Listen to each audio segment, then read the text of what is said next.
जम्मू कश्मीर के पहलगाम में हुए आतंकी हमले को लेकर पूरे देश में गुस्सा है। जो लोग इस आतंकी घटना में मारे गए हैं, उनके लिए देशवासी ईश्वर से प्रार्थना कर रहे हैं। लेकिन उनका क्या, जो लोग कहने को तो राजनीतिक पार्टी के नेता हैं, प्रवक्ता हैं, बड़े संवैधानिक पदों पर विराजमान हैं, लेकिन आतंक और आतंकवाद को लेकर उनके विचार, उनकी भाषा जिस तरह की है, उसे किसी भी रूप में देश हित में नहीं कहा जा सकता। दरअसल पहलगाम की घटना के बाद कई पार्टियों के लीडर्स के सोशल मीडिया पर पोस्ट आने शुरू हुए, जिसमें घटना की निंदा की गई, मारे गए लोगों के लिए कंडोलेंस भी जताए गए। लेकिन उसके लिए जिस तरह से शब्दों का खेल खेला गया, उसे समझाते हैं आपको। सबसे पहले बात जम्मू कश्मीर के मुख्यमंत्री उमर अब्दुल्ला की, जिनका ये ट्वीट पढ़िए आप। शुरुआत की लाइन में उमर अब्दुल्ला ने लिखा है, it's heart breaking to see the exodus of our guest from the valley after yesterday's tragic terror attack in Pahalgam. Omar Abdullah यहाँ गेस्ट किसे कह रहे हैं? क्या जो टूरिस्ट देश के अलग अलग हिस्सों से अपने ही देश के एक हिस्से कश्मीर में घूमने पहुंचे थे, वो कश्मीर के मेहमान थे? क्या हरियाणा या हैदराबाद के लोगों के लिए कश्मीर किसी दूसरे देश में है? क्या उमर अब्दुल्ला के हिसाब से कश्मीर भारत का हिस्सा नहीं है?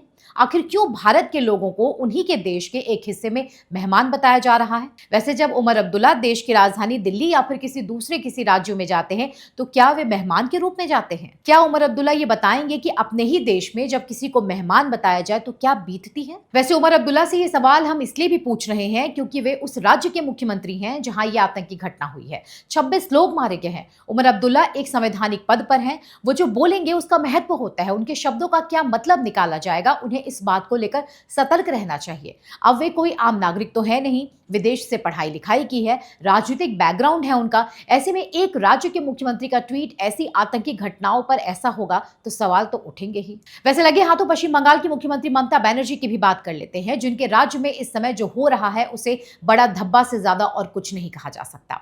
लेकिन पहलगाम में हुए आतंकी घटना को लेकर ममता बनर्जी जानती हैं कि उन्हें किस तरह का नैरेटिव गढ़ना है। पहलगाम आतंकी घटना को लेकर ममता बनर्जी अपने ट्वीट में लिखती हैं, as per latest updated information made available to us, 3 person from our state have died in the most unfortunate Kashmir violence. जी हाँ, ममता बनर्जी यहाँ सीधे सीधे आतंकी घटना को कश्मीर वॉयलेंस यानी कश्मीर हिंसा बता रही हैं।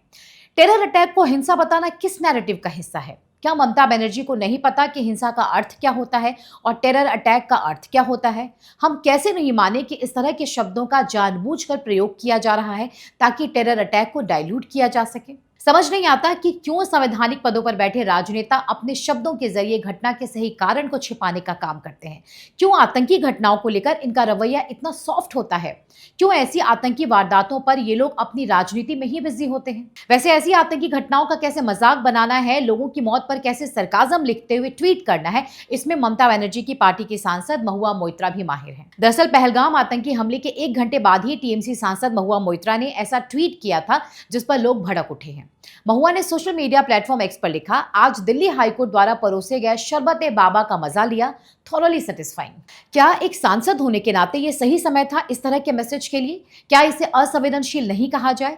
जब देश के एक हिस्से में आतंकी घटना घटी है, देश के कई लोग मारे गए हैं, ऐसे में आपकी सांत्वना उस परिवार के लिए होनी चाहिए थी। आतंकियों पर एक्शन को लेकर आपको बोलना चाहिए था, लेकिन आप तो यहाँ अपनी ही राजनीति या शरबत में डूबी हुई थी। और तो और जब सोशल मीडिया पर लोगों ने महुआ को खरी खोटी सुनाई तो उन्होंने अपना ट्वीट डिलीट कर दिया, जिसका स्क्रीनशॉट हम आपको दिखा रहे हैं।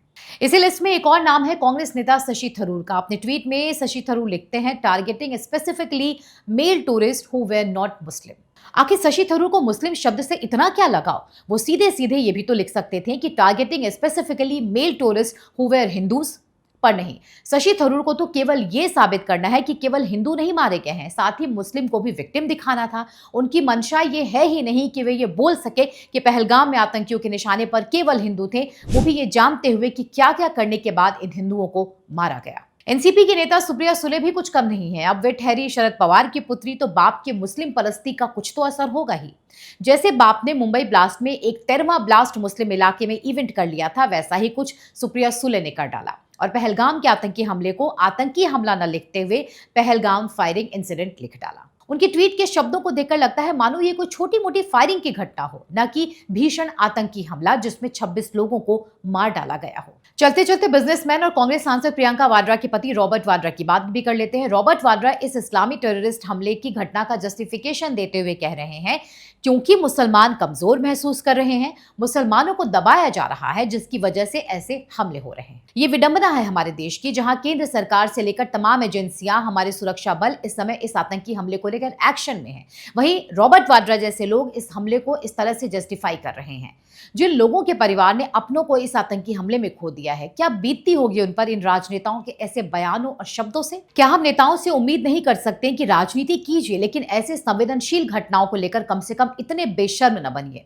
बेशर्मी दिखाने का मौका तो आपको मिलता ही रहता है और आगे भी मिलेगा, इसलिए आतंकी घटना पर अपनी राजनीति मत कीजिए। ऐसे शब्दों को चुनिए जो लोगों के जख्म पर मरहम लगा सके, न कि उनके घावों को बढ़ा सके। जय हिंद।